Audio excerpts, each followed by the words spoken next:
Welcome our NBC stations around the country to MSNBC's continuing coverage on this significant day in the war in Iraq. It was a day of celebration for some Iraqis in the heart of Baghdad, freely celebrating the fall of Saddam Hussein's regime. But the caution from the Bush administration, the war is not over and there are still dangerous days of fighting ahead.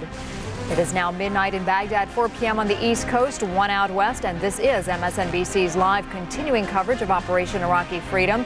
Good afternoon to you. I'm Natalie Morales, and as we do every 15 minutes, let's bring you up to date on the latest headlines.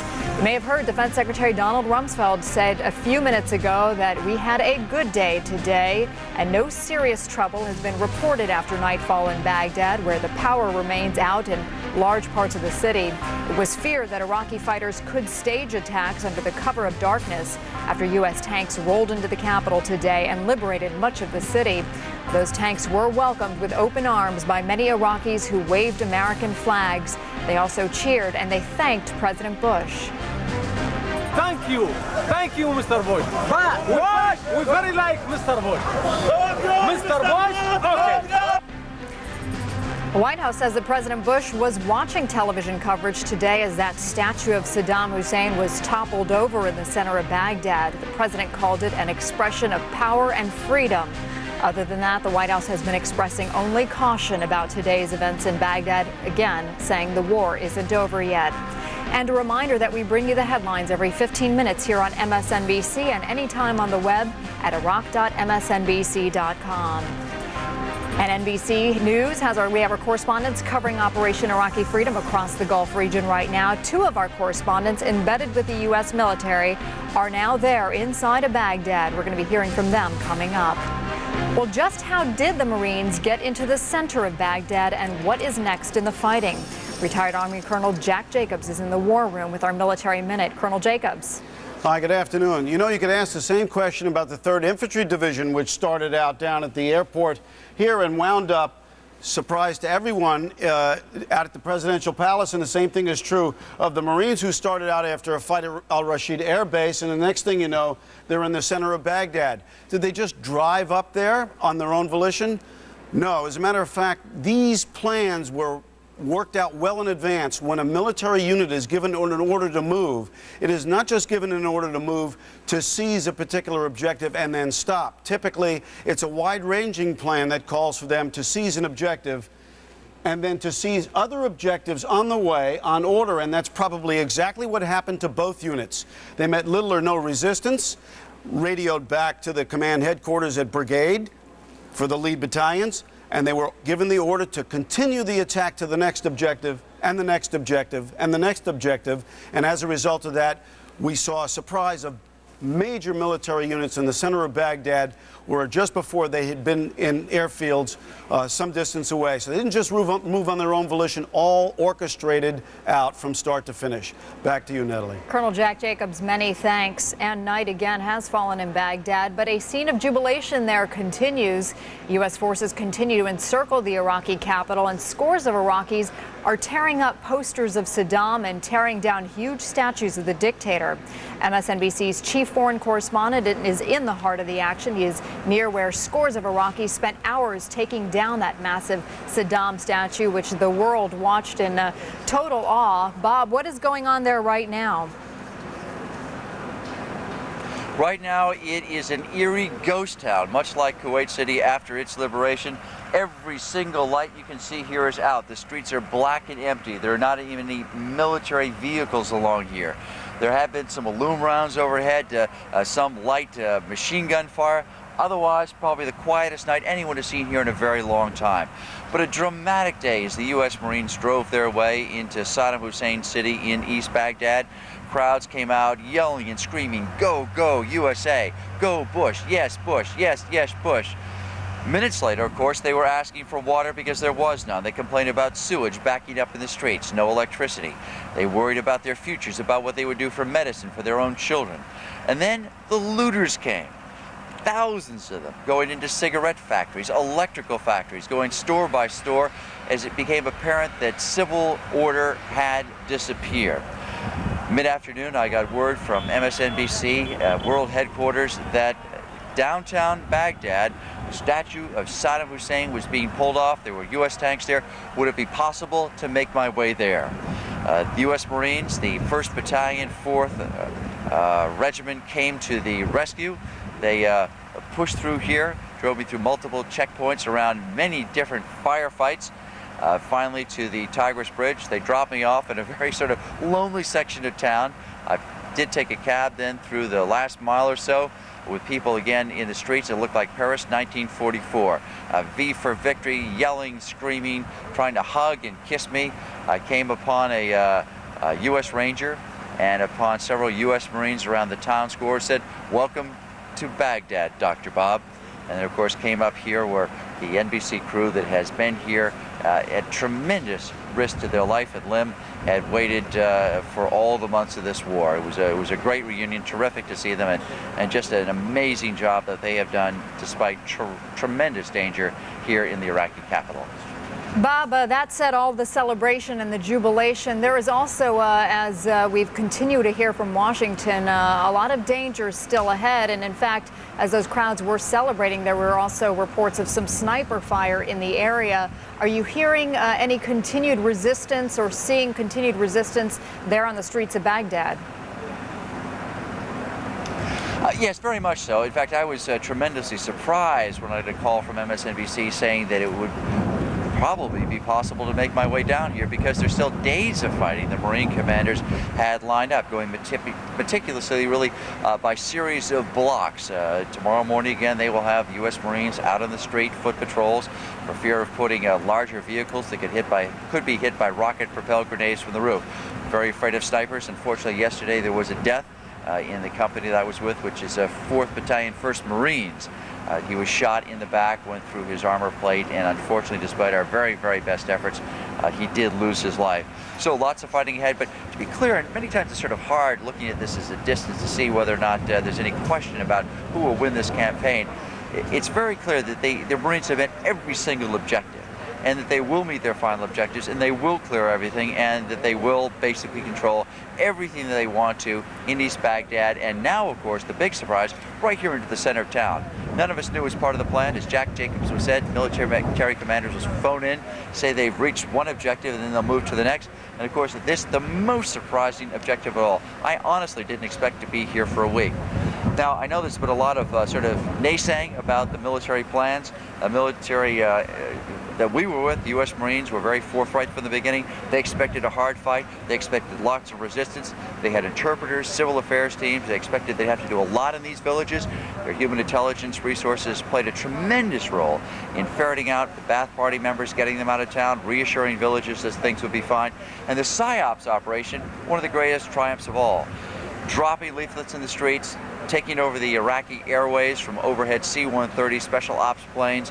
They were able to convince not only the public at large, but also Republican guards it's time to give up, that there was going to be a regime change, and that they should save their own lives. Many took the advice, and they are, of course, survivors of all of this, waiting to find out what that new Iraq might be. There has been the suggestion of a federalized system here, very much like that found in Belgium, which of course has the ethnic and religious split that it does. Back to you. And Bob, what was it like, I want to know, for the Marines who you were with to finally get that reaction that they had anticipated all along, that of being accepted as liberators? Well, it was a big question. These Marines, I'll tell you, the first town we went into, Al-Fajr, I looked at it and there was just, a moment of hesitation. Was this going to be another Vietnam? Real hesitation on the part of townspeople there. Would they win the hearts and minds, as they say? But it's just spontaneous. Coming through East Baghdad yesterday, people with tears in their eyes after so many years of suppression. Now, they did deliberately pick routes that had Shiites, which of course had a real affinity for the U.S. Marines. They were not here in 1991 in the Shiite areas. The Marines did not abandon them. They just had tears in their eyes. They stomped down, sort of spat at the ground about Saddam Hussein. So, two reactions on the part of the Marines. When they saw that, tremendous amount of gratitude, but also very, very tense scenes on the streets, scenes that could quite quickly go badly. That is, people trying to push through Marine lines, trying to get to a car. There were a couple of incidents today where, as they call them, the bad guys, the Fedayeen, were making their way to vehicles. A couple tried to run down Marine lines. They actually shot and almost killed one, but amazingly enough, shot him, hit him in the back of the head. He was actually missing part of his skull, survived. 2 U.S. Marine helicopters came into what they call a hot LZ, that is fire around it. Their expendables went off, meaning that there might have been surface-to-air missiles shot at it, took this wounded Iraqi off and saved him. So tense scenes in the streets, and I'll tell you, I've been through a lot of liberations in a lot of countries, whether it's Eastern Europe or Africa or different parts of the world. The first day is always terrific. It's the third day that you begin to worry about snipers and more of an organized resistance. There will be no massive military resistance, but those who go to ground from a variety of these different guerrilla organizations could be a real problem for weeks or months to come. MSNBC's chief foreign correspondent Bob Arnott, again with outstanding reporting there from the heart of Baghdad, where he's witnessed it all today, witnessed history. Thanks so much, Bob, as always, for your great coverage.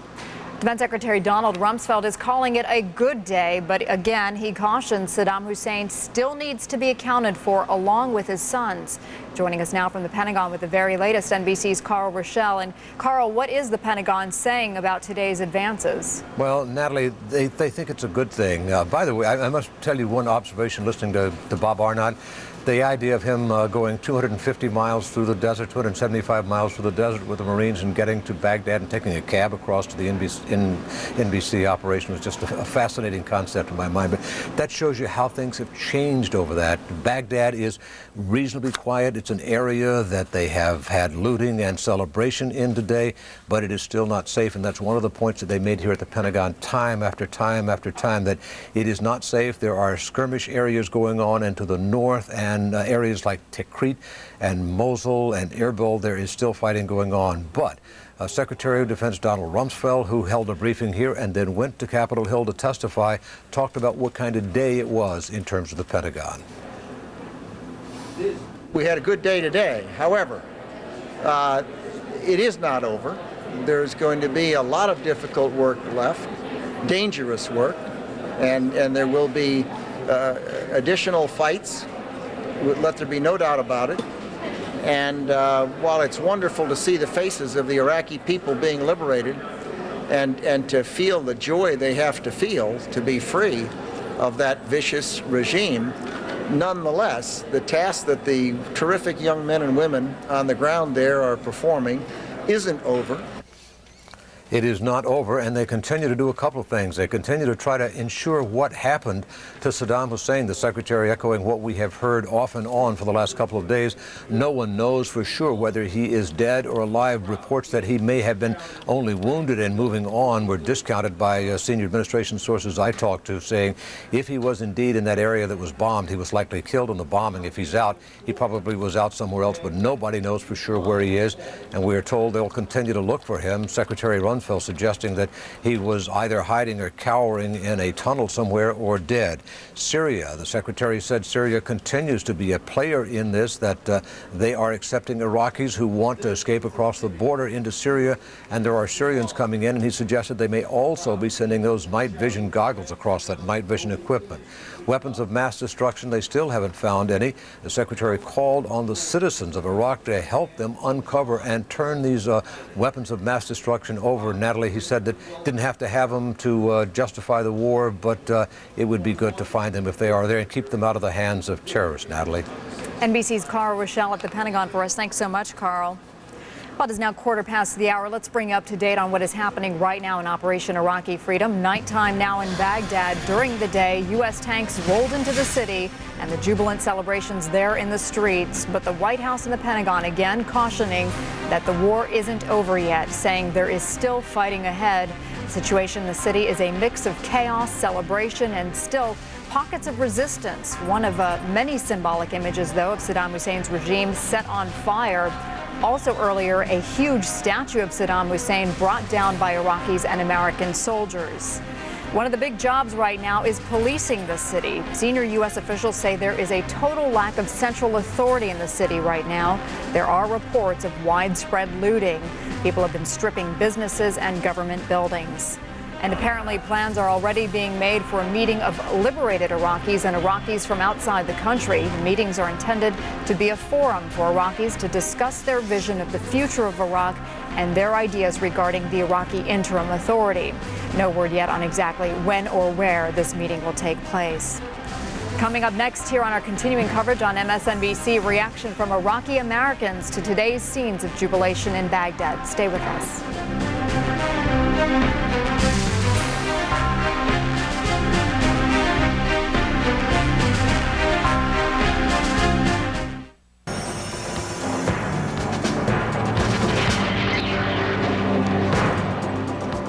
Many Iraqis are jubilant today, but again, the White House is urging caution surrounding today's fall of Baghdad with the message, the war is not over yet. More now from NBC's Bob Kerr, who joins us live from the White House. Good afternoon, Bob. Natalie, good afternoon to you. People may be interested in how the president saw what went on today. He was down here early, 7 a.m., meeting with congressional leaders, and he was heard to say in that meeting that it was going to be an important, even a momentous day. Between the meetings, the president did see the Iraqis in Baghdad trying to topple that statue of Saddam Hussein. Then he had to go to another meeting, so he didn't see it hit the ground. But when he came out from that other meeting, he did see it on the ground. He said, they got it down, and there really was no sign of celebration here at the White House, at least publicly, no sign of jubilation. Privately, one official does say that those are the pictures from Baghdad that we've been waiting for, although publicly, as you say and as everyone's reported, the message from here is caution about danger that could lie ahead.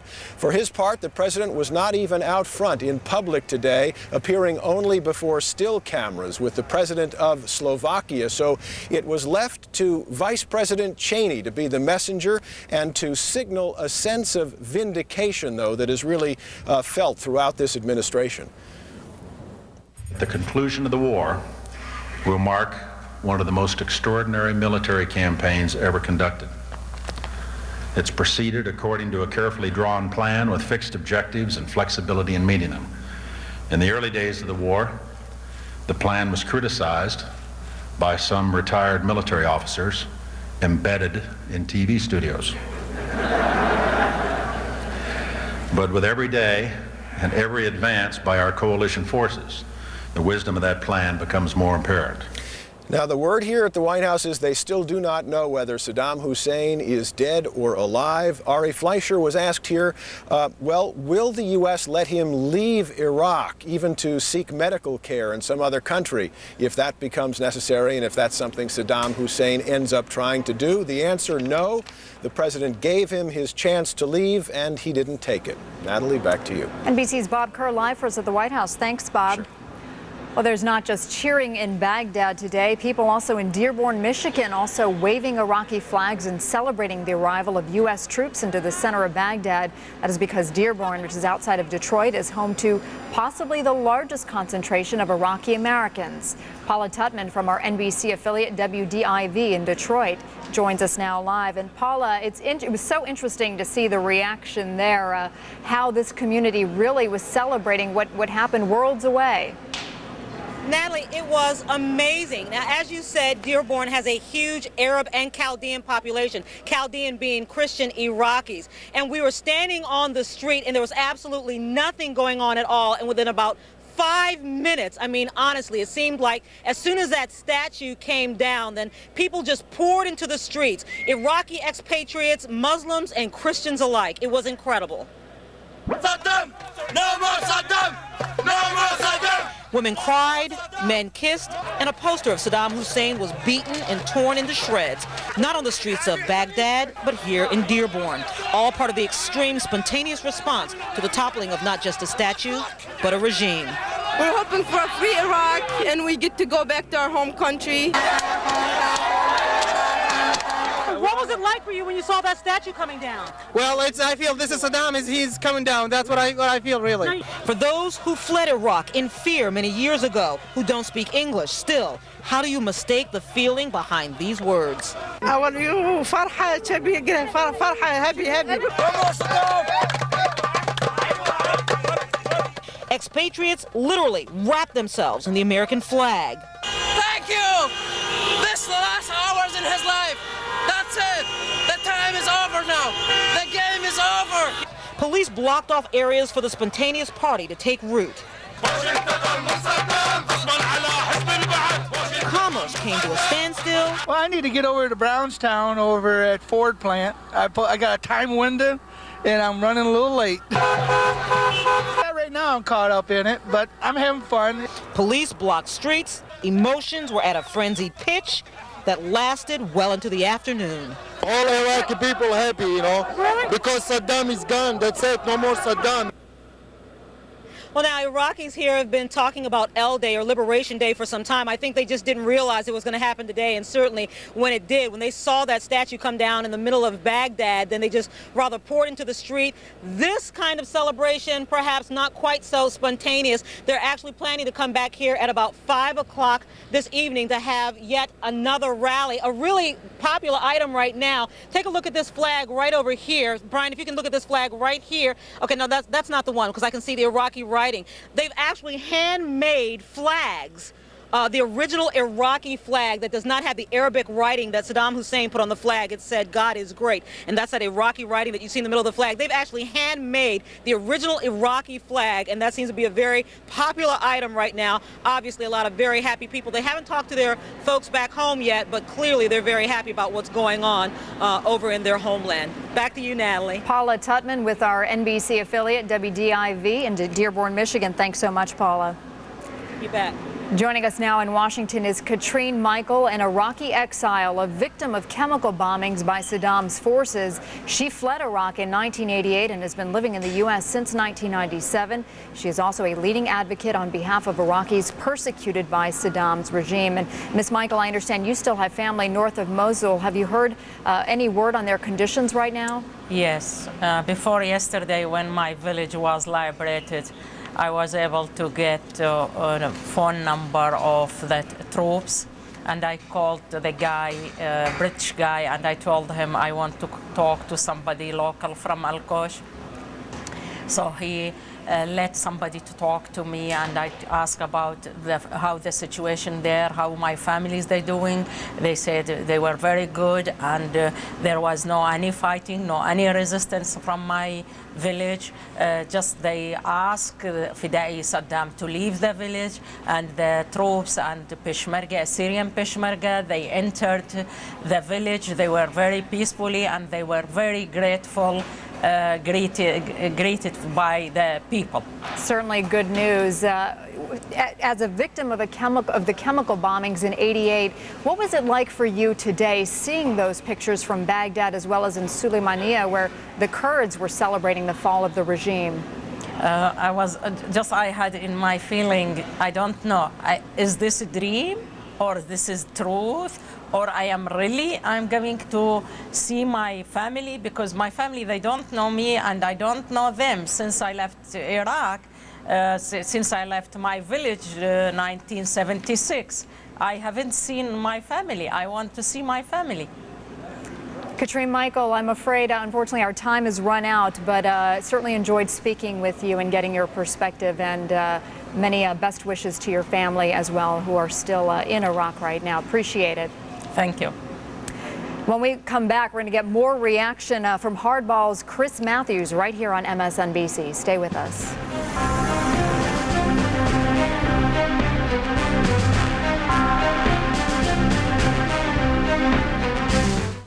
It's 30 on Hardball. Free from Saddam's tyranny, Iraqis discuss the future of their homeland and the Arab world. Hardball, tonight at 6:30 on MSNBC.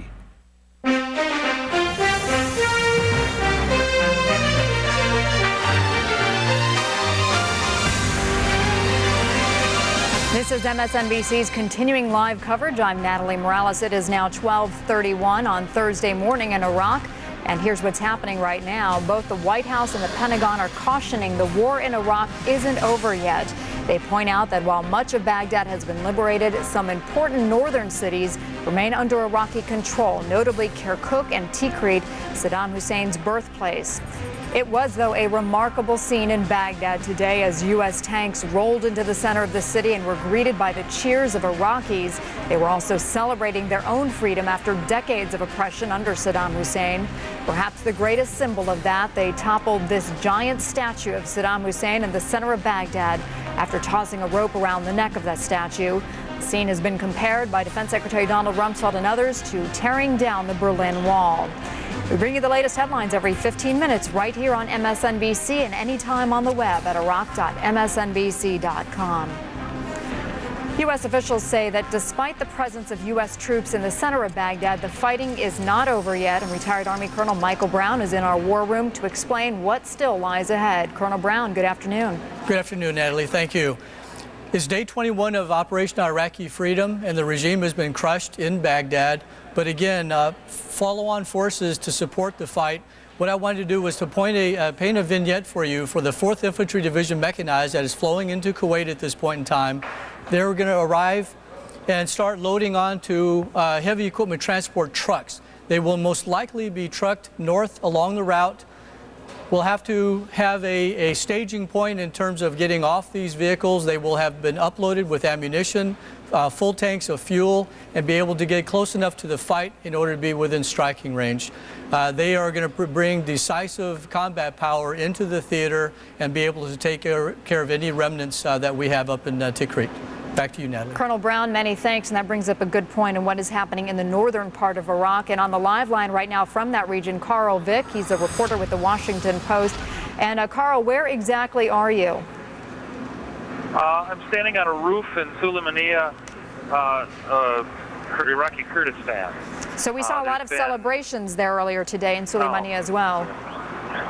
We did. I mean, it's finally let up, but literally for 10 hours today, it was bumper to bumper for 2 or 3 miles of the main drag here.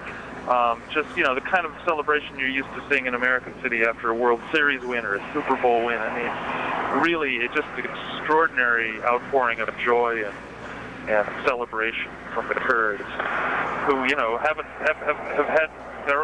they've had autonomy. They've sort of been free of Baghdad for 12 years or so, but it suffered so much under the Ba'athist government Saddam Hussein had put in place. 100,000 people died in the late 80s up there.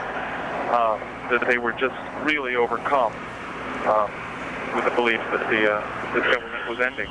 Were they watching those pictures from Baghdad as a lot of the world was today?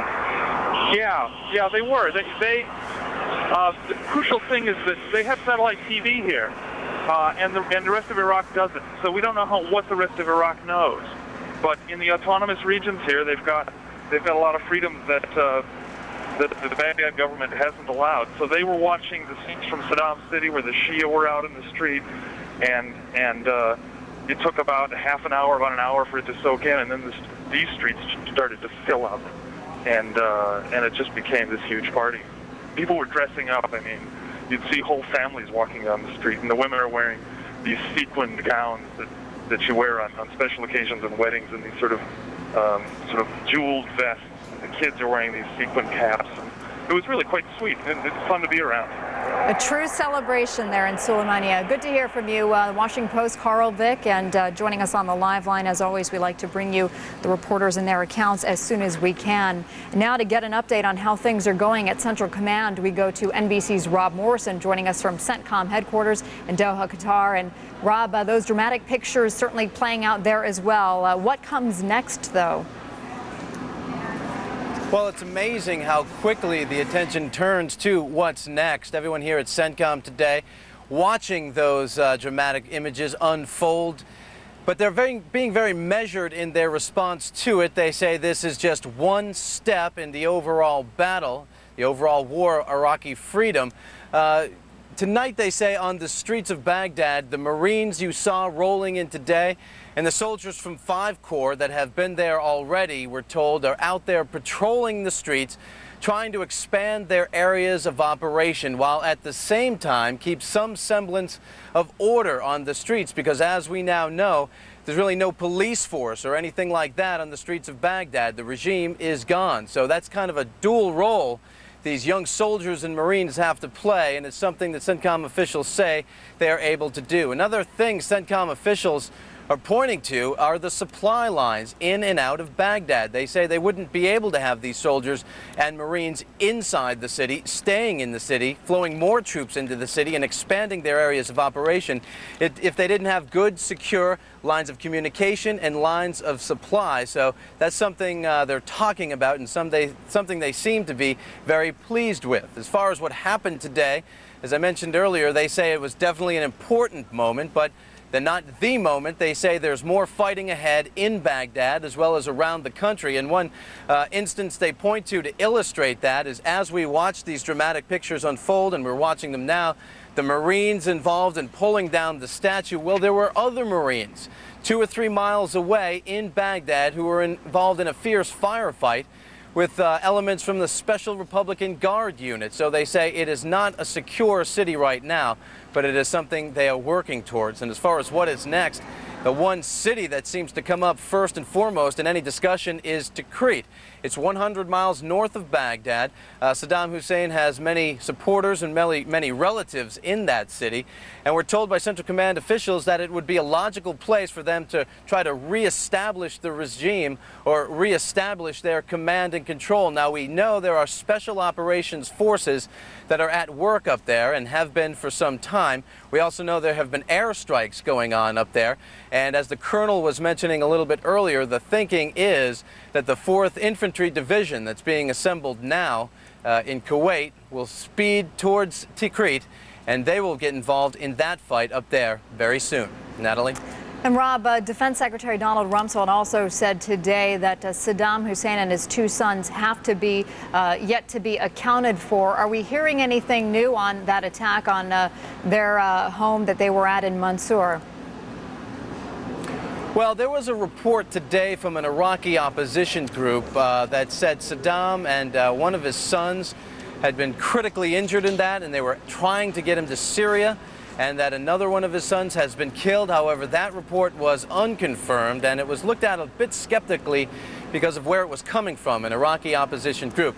No new information on Saddam Hussein's fate today. They point to a couple things. Number one, just look at what happened right there in Baghdad. He obviously has no real power left in that city. And number two, they go back to the message that they always seem to go back to, that it's not really about one man, it is about regime change in Iraq.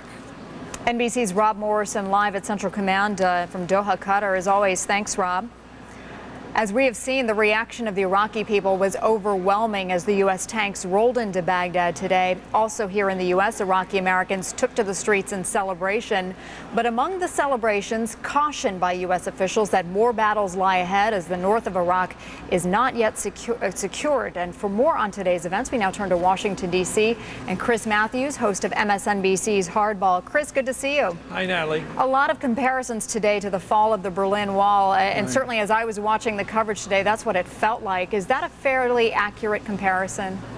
Well, I was at the fall of the Berlin Wall, and I loved it. And that was one that we waited for from 1961 on to 1989. So that was a long wait, 3 decades to see that happen.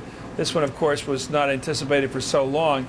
I'll never forget standing at the Berlin Wall back in 1989 on the East Berlin side, waiting for it to fall, waiting for the Brandenburg Gate to open. And I was asking a young sort of 20 or 30-year-old East German, I said, what does freedom mean to you? Was ist Freiheit? I asked him in my high school German, and he said, talking to you, because a few weeks ago I couldn't talk to you. And I was a reporter, of course, and I think that's probably the feeling these people have today, that they can do things today that they couldn't do just a day ago, that they can rip up pictures, they can knock down statues, they can cheer the demise of this hated tyrant. All those things are totally different than they were just a day before, and so it's a dramatic change of the weather politically. Do you think, though, that these pictures, Chris, will win the Arab world over at all, or the rest of the world, for that matter, that was against this war in the first place? Well, I think to the extent they do see the pictures, they will recognize that the people of that country hated their leader. Now, a lot of people in Egypt, for example, hate Mubarak. I sort of like him. We do, because he's very pro-American, but a lot of the people who are repressed in that society don't like Mubarak. A lot of young people in Saudi Arabia, as we learned to our tragedy on September 11th, don't like their government. I clearly think they will see that the government wasn't very popular. At the same time, they'll be very sad, I think, to see the U.S. flag flying in Arabia. That's where their nationalism will come in, and I think we have to be very careful about not running up the score, not doing too much of a victory lap, but letting the people there do the victory lap. The administration has taken a really cautious tone right now. Why somewhat the toned-down reaction given the events of today? Well, they probably want to have this celebration at the time of their choosing, to use a phrase they used in the making of this war. And I clearly think that the president wants to get the chance to declare victory on his terms and on his timetable when everything is secure. On his terms, also the question of Saddam Hussein is still one that needs to be answered, according to Secretary of Defense Rumsfeld Natalie, today. just politically, Natalie, if the president were to declare something like a victory and to walk out and to meet the cameras and take credit, the first question from any snappy, halfway decent reporter would be, where's Saddam? I don't think this president can take credit until we know where that man is right now. And the time for the president to come out and accept the victory kudos he deserves is probably a few hours after Saddam is dead. And Chris, what about weapons of mass destruction? Does the U.S. need to find the smoking gun still, do you think? Well, I think among the critics, and I'm one of them of this war, we've always said that we doubted that that was really the reason for this war. So I don't think the critics can come out and say, having said all along that this is really a war about power in the Middle East and an attempt to basically get rid of a regime we don't like, which is really what I think it's about, and to relieve a country of 20-some million people from tyranny, which I think the war was really about, to say now, oh, the war is about weapons of mass destruction. But I do think we will find them, and I do think the president will be able to go to the court of world opinion, especially in Europe, and say, here's the evidence. I think that will matter to the Europeans if we discover, for example, weapons with French labels on them. I think that would be very dramatic. If we were to discover weapons which clearly could be used against the West in a dramatic form, that would be very powerful. I don't think it will mean anything to the Arab world, because the Arab world will simply say, why don't you go into Israel and see what they've got? So I don't think it's going to win with the people most hostile to us, but I think it will be very effective with public opinion in Europe. Chris, I want to give you some time here to quickly tell us what you have coming up on your special Tonight it's all about the Iraqis. It's a night for them, not just for our GIs, but it's going to be for the Iraqis. We'll have our usual military men, but tonight's a big story. Who are the winners in Iraq? Who's going to take over now that Saddam is on the run? NBC's Chris Matthews with Hardball, of course, 6:30 to 8 p.m. Eastern Time is special edition. You can always see it here on MSNBC. Thanks so much, Chris. Thank you, Natalie. All right, and still ahead, more reaction to the news of U.S. troops in the heart of Baghdad, at home and abroad. I'm Natalie Morales. We're back right after this. Hey, this is Pat Reynolds. I just want to wish our troops the best of everything. Let them know that we're all praying for them and hoping to see them here soon. Thanks a lot, guys.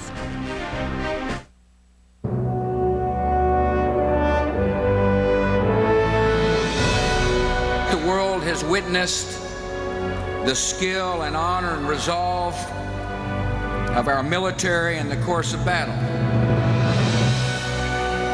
We have seen the character of this new generation of American armed forces. And we thank God that liberty found such brave defenders. There will be a day of reckoning for the Iraqi regime, and that day is drawing near. We will be relentless in our pursuit of victory.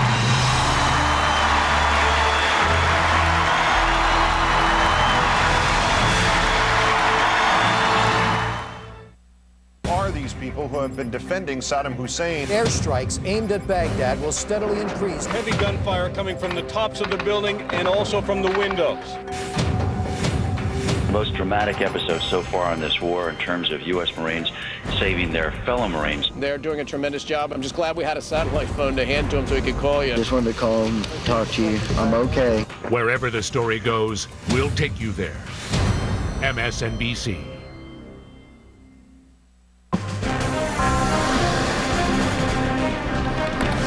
Here's what's happening right now. Nighttime in Baghdad. During the day, U.S. tanks rolled into the city. Jubilant celebrations there in the streets. But the White House and the Pentagon urging caution that the war isn't over yet, saying there is still fighting ahead. The situation in the city, meantime, is a mix of Chaos, celebration, and still some pockets of resistance. One of many symbolic images of Saddam Hussein's regime, the statue toppled eventually today with the cooperation of both the American forces and the Iraqi people.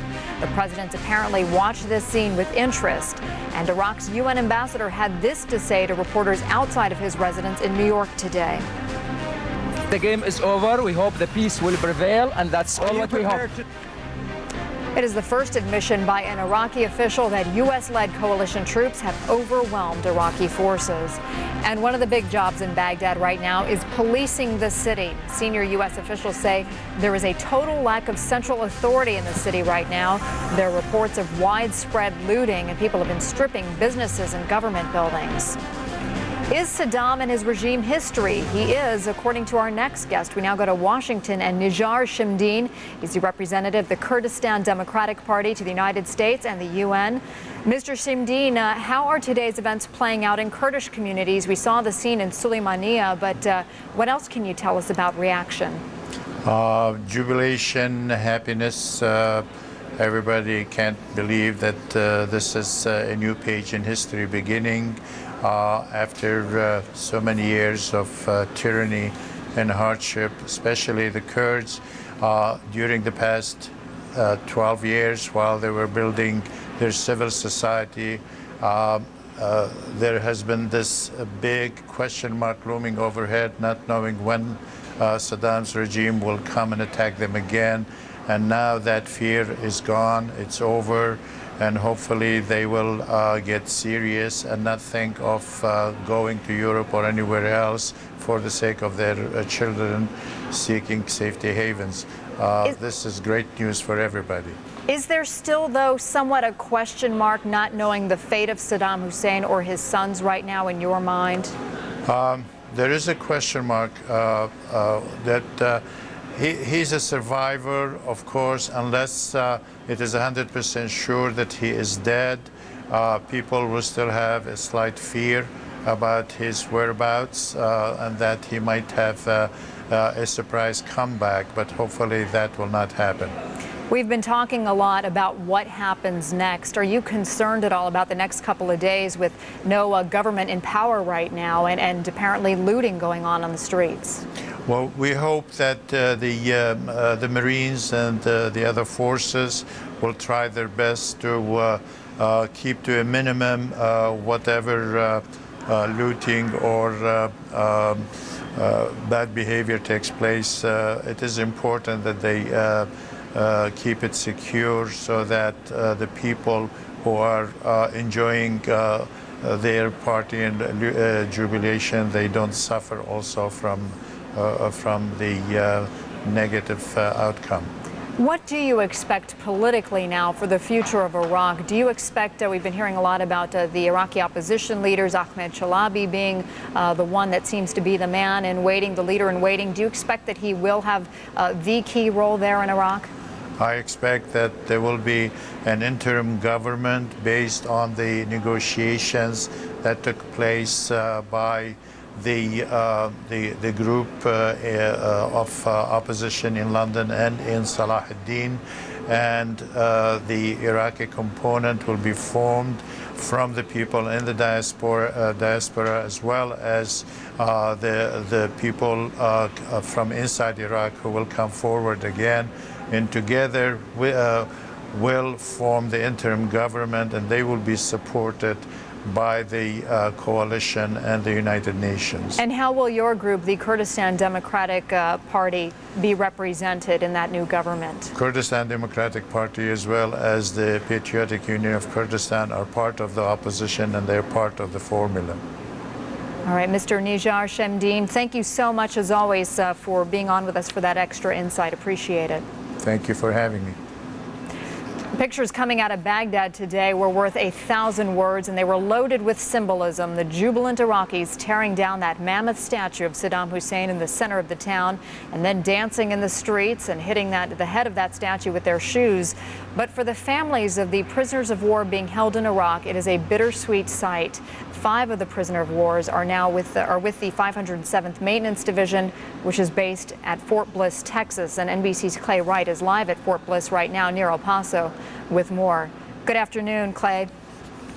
Hello, Natalie. Those pictures, those remarkable pictures that we're looking at, really do bring some mixed emotions here.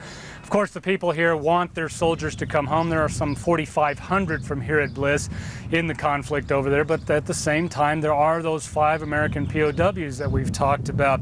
Now, yesterday's raid on a prison inside of Baghdad brings hope to the families here. There's hope because they think that maybe the U.S. forces, not maybe, but they say that's a strong indication that U.S. forces are hot on the heels of finding the POWs, and that in fact the U.S. is still trying to find them, and there's some evidence to that fact. Officers with the Marine Command Post say that they found used syringes and antibiotic packages along with those uniforms, and that indicates to them that the POWs may at least be getting medical attention. And as quoting Marine Lieutenant Colonel Nick Moreno here, he says it is conceivable that the POWs may be nearby. There's also some movement on the political front today. The Judge Advocate General's office is pressing for the POWs' release as well. The JAG saying that the Hussein regime is showing a systematic pattern of disregard for the Geneva Convention by subjecting prisoners to things like food deprivation, force, propaganda, physical abuse, and denial of visits by the Red Cross. We've talked about that a lot these last few days. And the JAG office released a statement saying those found in violation will be prosecuted. So the hope here today is that those remarkable pictures will mean that we can find those POWs and that they can be released just as soon as possible. That's what the families are hoping for. Absolutely understandable. NBC's Clay Wright in Fort Bliss, Texas. Thanks so much for that report.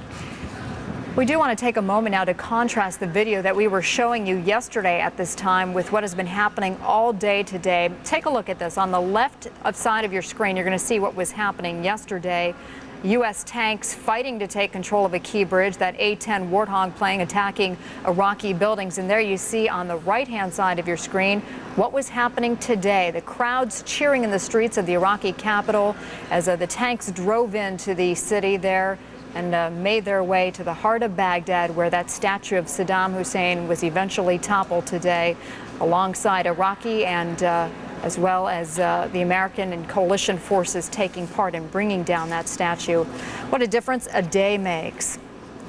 Coming up in our next hour, reports from the White House, the Pentagon, U.S. Military Central Command in the Persian Gulf, plus reports from correspondents on the front lines. Some of them have made it all the way into Baghdad. They've been witnessing history today. I'm Natalie Morales, and our coverage continues right after the break with Lester Holt. Thanks for being with us.